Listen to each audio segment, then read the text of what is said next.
There is nothing wrong with your internet. Do not attempt to adjust your settings. We are controlling the podcast. We control the squealing and the screams. We can make your heart flutter, your eyes blur from tears, or sharpen your mind to crystal clarity. For the next hour, sit back. We are in control of what you hear. We repeat, there is nothing wrong with your settings. You are about to experience the awe and mystery known as the female mind. You are now entering the Fangirl Zone. Welcome to SyFy Talk on the Fangirl Zone, a podcast where we discuss shows on the SyFy channel. I'm Steve. And I'm Shawn Fangirl S, and today we'll be discussing episode 4 of, hopefully, season 1 of Revival. Better be. I mean, I know it's early in the season, but tell me something. Yes, absolutely. Unfortunately, no ratings. This is what I hate. It's like, do we wait? Do we just assume they're going to do something and just say, it's fine. So many people love these characters, let's do it. We don't know. Yeah. So we have episode 4, Run Along, Little Lamb, which that title makes me think bad things are happening. Yep. A new mandate against revivers emerge while M's memories trigger a violent confrontation with devastating results. That's an understatement.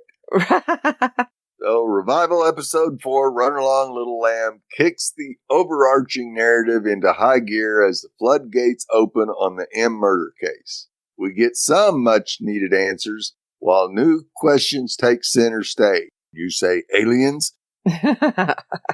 For example, if Aaron merely knocked M unconscious, who actually killed her? Also, who took out Aaron, shot Dana and M? Run Along Little Lamb is another entertaining outing that delves deeper into the mystery at hand. We open with Nithya sleeping on her couch. She wakes, hearing someone in her home. She assumes it's Aaron. However, we see a figure in black, complete with matching leather gloves, rummaging through Aaron's office. Said person uncovers a flash drive and pockets it. They zip past Nithya, who jumps back in fear. Then May finds the flash drive on the passenger seat of her car. After this, we cut to a room with newspaper clippings regarding the Rose Blackdeer's death. If you recall, we learned in the pilot that Dana worked on that case. Camera zeroes in on a bottle of oxycodone prescribed to him. The person who stole the flash drive from Aaron removes their ski mask. It's Jesse Blackdeer, the man who came back to life in the incinerator at the crematorium. Yeah, that was all sorts of creepy and, I don't want to see that part again, but... Yeah. Later, Nella discovers M's phone on the ground outside her bar. M and Rhodey are at Dana's house. Okay, so she threw her phone but still ended up over there. Yeah. Dana emerges in her uniform. Naturally, the big sister, she's suspicious of Rhodey. Dana whips out M's phone and wondering why it was discarded. I love that she looked at her and was like, what is going on here? Yep. And yet, the conversation pivots to Blaine. M discloses her memory of him being on the bridge that night when she died. Okay, gets a little interesting.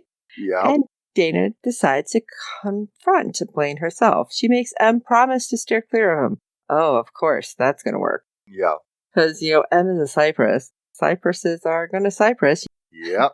Very Winona feel. Just throwing that out there again. She and Rhodey trail Dana to Blaine's towing business, and Dana questions Blaine. Yes, he was on the bridge, but he didn't kill M. Oh, yeah, because he's going to be like, yeah, I did it. Yeah, no way. Blaine recounts at night he was called into a vehicle near the bridge. He noticed M there, and that she seemed very high. Then he left with said vehicle and took it to Alonzo's. That's it. M and Rhodey appear. M decides to conduct her own interrogation. Blaine assumes she saw an explosion that night, a bright light that lit up the sky. M was in close proximity to it, and Blaine still vehemently insists she must have witnessed it. Yeah. Dana and Rhodey urge Homeboy to back up when he gets too close, looming above him. Then he recites some religious zealot rhetoric before retreating to his lair. After this, Dana impresses the importance of doing this the right way.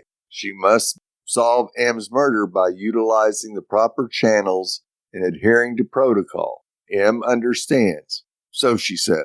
I'm like, just because you understand it, don't mean you're going to listen. Nope. Next, we hear an announcement regarding revivers. Their IDs will now bear a stamp identifying them as revivers. We see a pawn shop put up a no revivers allowed sign. Later, Wayne ends up on Rhodey's doorstep. He's surprised to see M there. Wayne reveals that he's tracking down any revivers that have a special ID stamp. He's not thrilled that M is seeing a reviver. Wait till he finds out she is one. Right? He asks for Rhodey's ID before stamping it himself. Then Wayne urges M to attend her first anger management session, which is the following morning. He claims M is lucky that the woman she headbutted in Nella's bar isn't pressing charges. Wayne ensured M got off with a slap on the wrist due to his status as sheriff. After Wayne leaves, M makes a beeline for the bathroom. This was kind of disturbing, this whole way that they went with the show here. Right. Because it was very much like in the early years, going back when they would not let certain kind of people in. It was very segregated. And then when they were doing the stamps, I'm like, oh, I do feel very much like this was going a really bad way. Like, yep. It had me where I wasn't just mad. I was like uneasy about the whole thing. Like, oh my God, where is this going? Yeah. So it kind of had me that way the whole time. I don't know about you. Yes. Meanwhile, we have Cooper and Jordan hanging out in the tent in the woods. And they're listening to the radio, and suddenly it cuts off. Jordan hears strange noises seemingly emanating from the woods. A light flickers outside, and she reaches out her hand to touch what looks like fingers or claws or hooves or something. Might not be of this world. And it's touching the tent, but Cooper brings Jordan back to reality. So apparently Cooper couldn't see it. Right. At the Cypress household, Dana and Abraham have a coffee and a chat. Abraham needs advice regarding Wayne. How does one deal with him? Well, I don't know if anybody can deal with him. Right.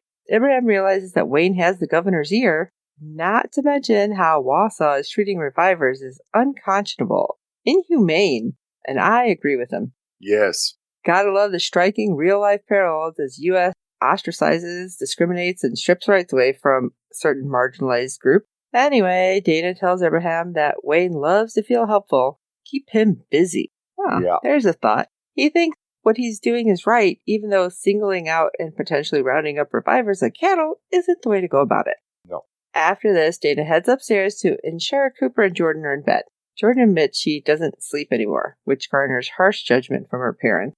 Of course. Dana reassures Jordan that she's not a freak at her house. Jordan is perfect the way she is. Abraham eavesdrops on Dana's chat with Jordan and Cooper, and he smiles. Then Abraham asks Dana if she'd like to go out to dinner. Look at those cute kids. Later, Mayor Dilich's wife, Diane, informs Wayne that she's a reviver. She asks him to look the other way for her, as it were. After all, she and the mayor watched Dana and him quite a bit in the wake of Patty's death. The Diliches did a lot for him. Wayne refuses to let Diane fly under the radar, insisting he can't make exceptions for anyone. Next, M arrives for her first anger management session with Nithya, who's a therapist. Of course she is. Right? Nithya admits she knows that M is a reviver. They chat about this for a spell. How does it make M feel? At one point during the session, Nithya goes into an unexpected coughing fit. M apologizes, recalling her late mother's cancer battle. Nithya is fighting it too. She remarks that M's mom must have been a strong woman. I feel like things are going to take a weird turn with this. Like, she doesn't feel like it's her mom. You know, what's going on here? Yeah. Elsewhere, Dana marches into Alonzo's auto shop to chat with the proprietor, Alonzo. Alonzo is still quite analog in his practice and refuses to use a computer. Yeah. Based on all that paper and scrap paper, that's probably not the best idea, especially for your taxes. No. He corroborates Blaine's alibi. He did bring in a towed vehicle around 10 p.m. Alonzo reveals that James Anderson rented the vehicle on the night of M's murder before Blaine towed it.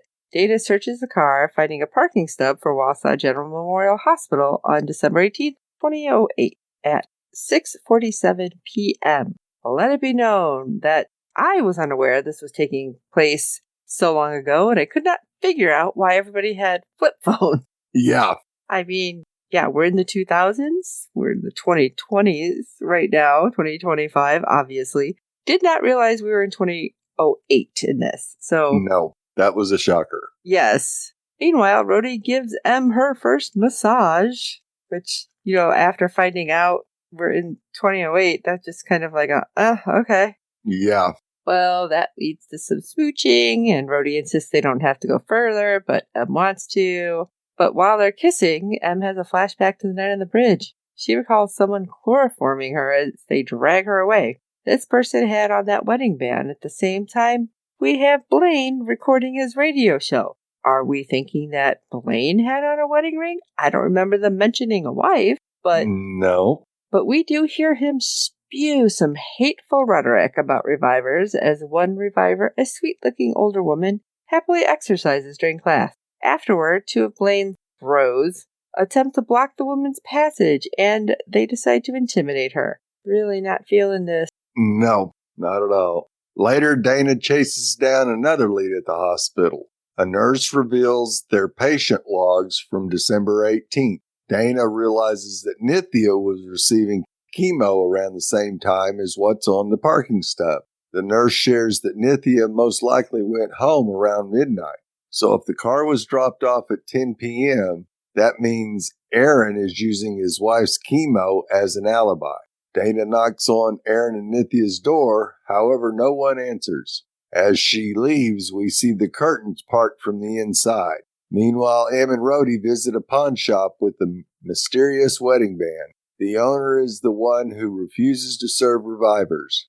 Rhodey claims he left his ID at home, so Em shows her, which doesn't have the reviver stamp. She asks the man if he has sold a wedding band to anyone lately. He reveals that one customer emailed him claiming he needed to replace his wife's wedding ring. Pawn shop owner also shares the email address of this customer. It belongs to James Anderson. Em tells Rhodey that James is Aaron's TA. Uh-oh. Great. Yeah. Speaking of Aaron, he finds his office in disarray. He discovers the flash drive is gone. He collects his contact and gives them a stern talking to for being in the house while Nithya was home. Okay. Big question mark there. Yeah.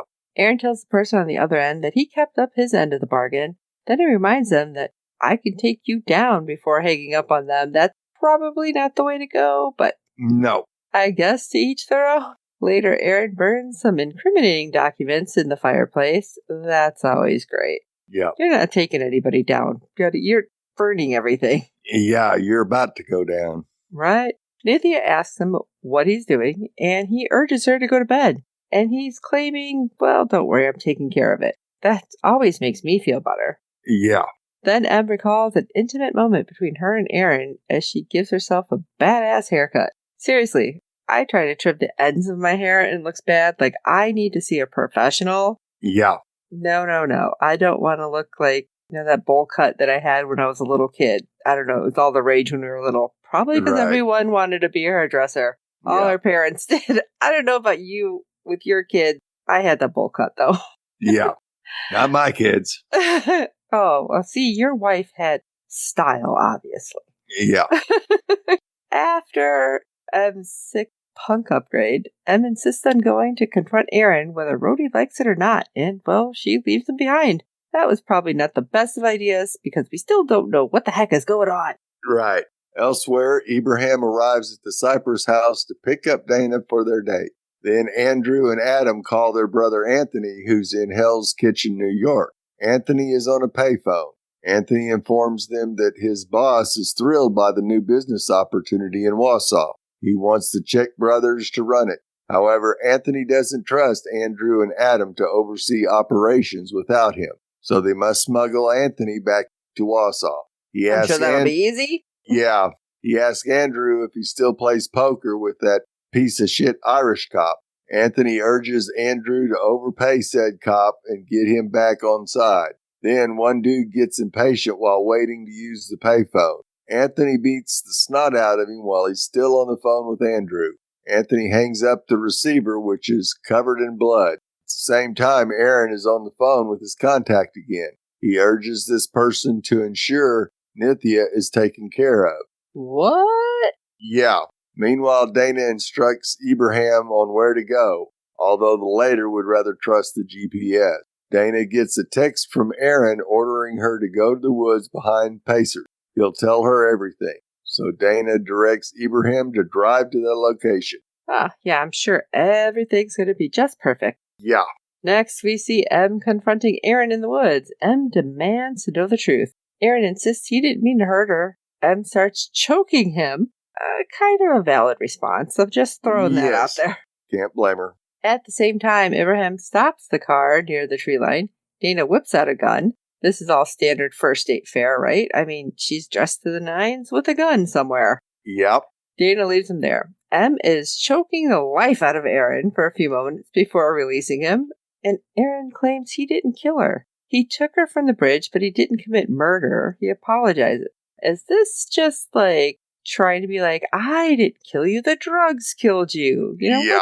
Suddenly, someone shoots Aaron from a distance, and he dies. Dana arrives after this, and she's checking Aaron's pulse, realizing he doesn't have one. She asks M what happened, then another gunshot. But at this time, Ibrahim hears it. But unfortunately, the bullet flies through Dana and M. Unfortunately, only one of them is self-healing reviver, and it's not Dana. M takes Dana's gun and fires at the shooter. The bullet strikes their right arm, and they do cry out.